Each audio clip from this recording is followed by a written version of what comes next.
Most people know William Wallace from the movie Braveheart, yelling "freedom" before being executed. But the real story is even more disturbing than what you saw on screen. In 1305, Wallace was captured by the English and sentenced to death.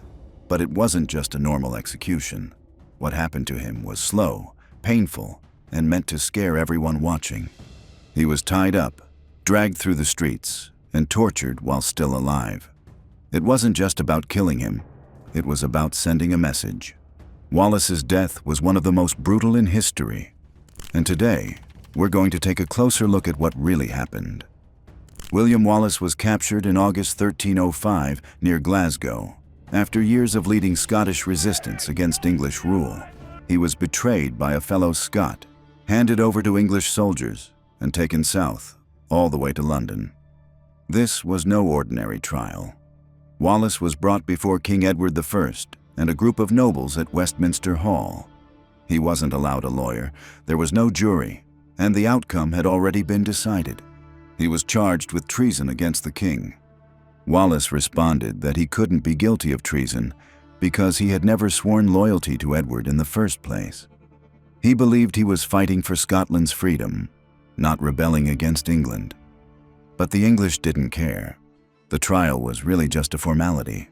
Wallace was quickly found guilty and sentenced to death in a way meant to make an example of him. The journey from the courtroom to the place of execution was the start of the punishment. What followed would become one of the most brutal executions in medieval history. After the trial, Wallace wasn't just taken to his execution, he was made into a public display. On August 23, 1305, he was stripped naked, tied to a wooden board called a hurdle, and dragged behind a horse through the streets of London. It was a long, painful ride from Westminster Hall to Smithfield, where the execution would take place. The streets were packed. People came to watch, shout, and throw garbage. Some were angry at Wallace. Others were just there for the spectacle.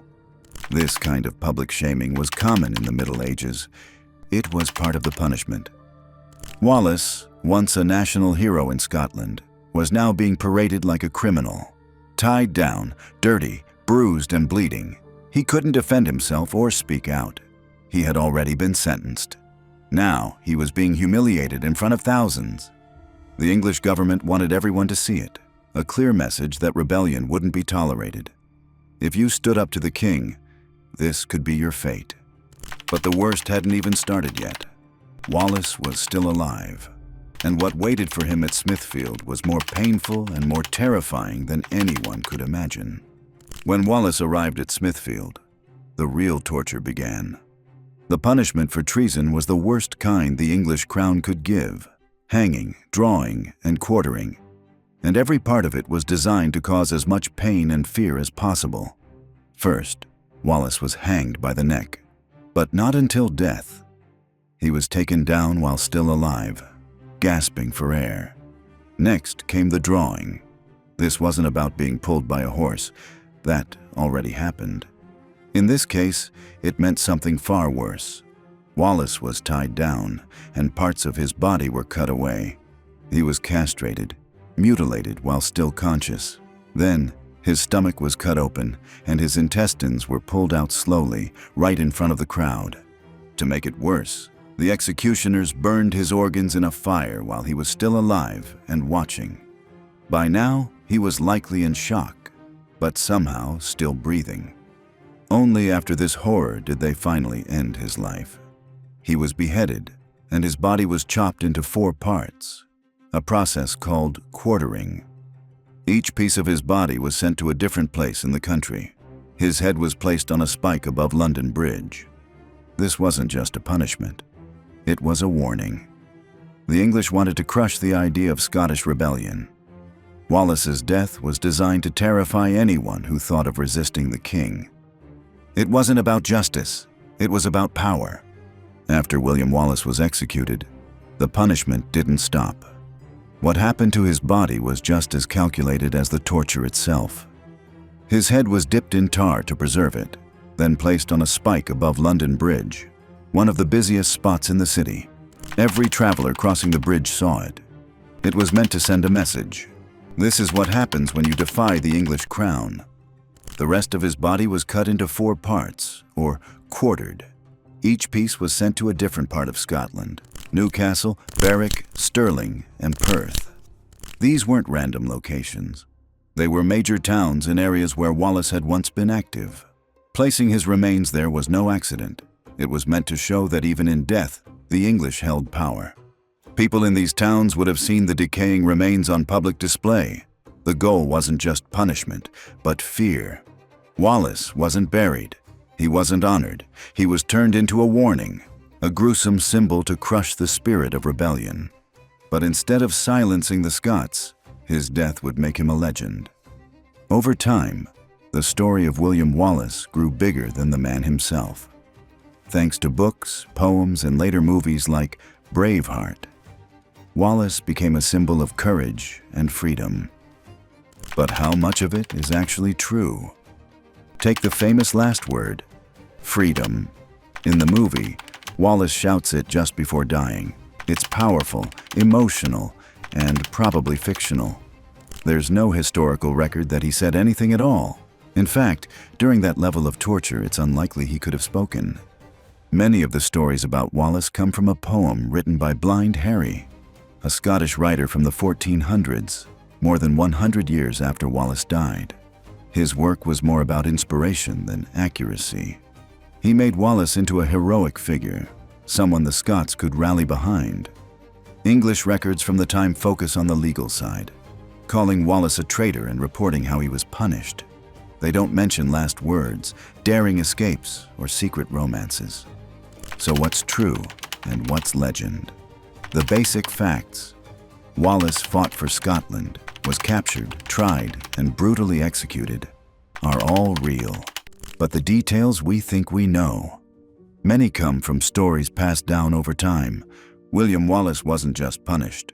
He was turned into a warning. Every part of his execution was planned to scare others from even thinking about rebellion. At the time, England was worried about losing control over Scotland. Wallace had become a symbol of resistance, and that made him dangerous. So when he was finally captured, King Edward I wanted to make an example of him, not just to kill him, but to erase the idea of defiance. The method used, hanging, drawing, and quartering, was saved for the crime of treason, and it was the most painful and public punishment the English crown could give. It was theater as much as justice. Crowds gathered to watch. The message was clear. If you fight back, this is what happens. It was meant to crush the spirit of rebellion, not just Wallace himself. And it worked, for a while. People were afraid. They remembered what they saw. But in trying to destroy Wallace's legacy, the English actually made it stronger. The horror of his death helped turn him into a legend, one that still inspires people today. Even though William Wallace died in the most brutal way imaginable, his story didn't end there. In fact, his death only made him more powerful in the eyes of many Scots. For centuries, Wallace has been remembered not just as a rebel, but as a hero. His fight for Scotland's freedom became part of the country's identity. Songs were written, poems were passed down, and his name became a symbol of pride and resistance. In the 1800s, long after his death, Scotland built the National Wallace Monument, a massive stone tower that still stands near Stirling today. Inside, visitors learn about his life, his battles, and the cause he fought for. Statues of Wallace also stand in places like Aberdeen and Edinburgh. Even though much of his story is mixed with legend, the message behind it is clear. One man stood up against a powerful empire, knowing what it might cost him. And even in death, he didn't disappear. Wallace's story reminds people that freedom often comes at a high price, and that sometimes the most painful endings are the ones that leave the strongest mark on history. You might wonder why Wallace's story still matters, especially so many centuries later. The truth is, his death reminds us what can happen when power is used to silence opposition. Wallace didn't get a fair trial. He was tortured, not just to punish him, but to scare others. And that kind of fear-based control is something the world still struggles with today.